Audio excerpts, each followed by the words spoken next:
Hello friends, मैं सुन राय आप सभी लोगों को इस चैनल पे स्वागत करता हूं। तो आज मैं आप सभी लोगों के बीच लेकर आया हूं कि ग्रुप डी एग्जाम के लिए कौन सा टॉपिक पढ़ के जाए, कौन सा टॉपिक सब रिवीजन करके जाए ताकि हम एग्जाम में अच्छा स्कोर कर पाए। देखो, अभी जो है ना, न्यू टॉपिक पढ़ने का टाइम तो है नहीं क्योंकि एग्जाम चल रहा है। और न्यू टॉपिक जो आप पढ़िएगा ना तो उसको आप पचा नहीं पाइएगा, क्योंकि न्यू टॉपिक जो आप पढ़िएगा तो उसको रिवीजन चाहिए, उसको फिर समझिएगा। तो ऐसे में जो है ना, बहुत टाइम आपका निकल जाएगा और माइंड भी होपलेस हो जाएगा। तो I request to all of you कि कोई न्यू टॉपिक नहीं पढ़ेगा। अगर आप अपना 100% दिए हैं तो जो आप पढ़े हैं ना उसी से आपका सिलेक्शन हो।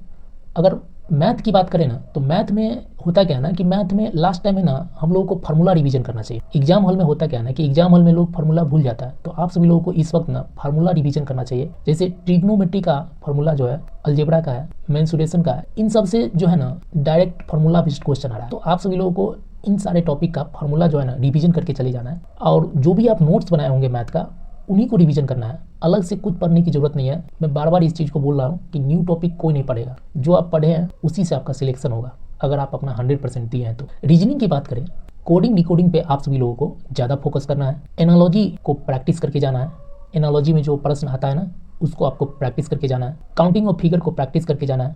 अभी वैसे नहीं आ रहा है काउंटिंग ऑफ फिगर का क्वेश्चन, बट आप सभी लोगों को जो है ना उसको रिवीजन करके जाना है, क्योंकि वो कभी भी पूछा जा सकता है। कैलेंडर क्लॉक को आप रिवीजन करके जा सकते हैं, क्योंकि ये सारे टॉपिक जो है ना भूलने वाले हैं और ये सब से क्वेश्चन आते हैं, इसीलिए बोल रहा हूँ। जनरल अवेयरनेस की बात करें तो जनरल अवेयरनेस के नाम पर ना वो सिर्फ और सिर्फ करंट अफेयर्स पूछ रहा है, जीके आ ही नहीं रहा है, जनरल नॉलेज नहीं आ रहा है, सिर्फ और सिर्फ करंट अफेयर्स आ रहा है। 20 का 20 करंट अफेयर्स आ रहा है। तो आप सभी लोगों को करंट अफेयर्स पे ज़्यादा फोकस रहना चाहिए। करंट अफेयर्स कहाँ से करेंगे तो करंट अफेयर्स ना आप सभी लोगों को स्पीडी से करना है।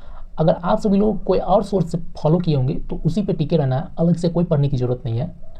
जो लोग नहीं पढ़े हैं उनके लिए बता रहा हूँ कि अगर आप सभी लोग नहीं कवर किए हैं तो 1 साल का जो है ना आप सभी लोगों को स्पीडी का कवर करना है। और स्पेशली जो है ना आप सभी लोगों को मई, जून और जुलाई मंथ का कवर करके जाना है।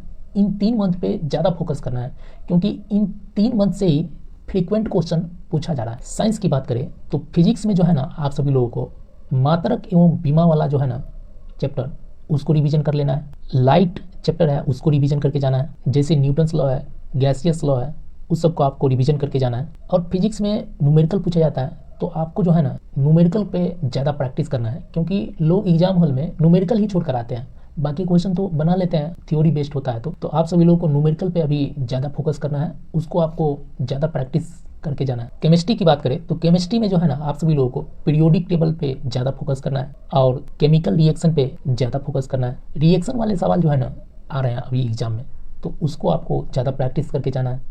और केमिकल नेम जो होता है केमिस्ट्री में उसको आपको पढ़ के जाना है। बस केमिस्ट्री में यही पढ़ना है। बायोलॉजी की बात करें तो बायोलॉजी में एनिमल किंगडम से पूछा जा रहा है क्वेश्चन, विटामिन करके जाइएगा। और डिजीज वगैरह से क्वेश्चन आ रहा है उसको करके जाइएगा अच्छा से। रिप्रोडक्शन सिस्टम पढ़ के जाइएगा। इन सारे टॉपिक से ना लगातार क्वेश्चन पूछा जा रहा है, तो इन सभी चीज़ों को आपको रिवीजन करके जाना है। अगर आप इन सभी टॉपिकों को रिवीजन करके जाते हैं तो definitely you can score good. अगर आप सभी लोगों को इस वीडियो से कुछ सीखने को मिला हो तो आप सभी लोग इस चैनल को लाइक एंड सब्सक्राइब करना ना भूलें।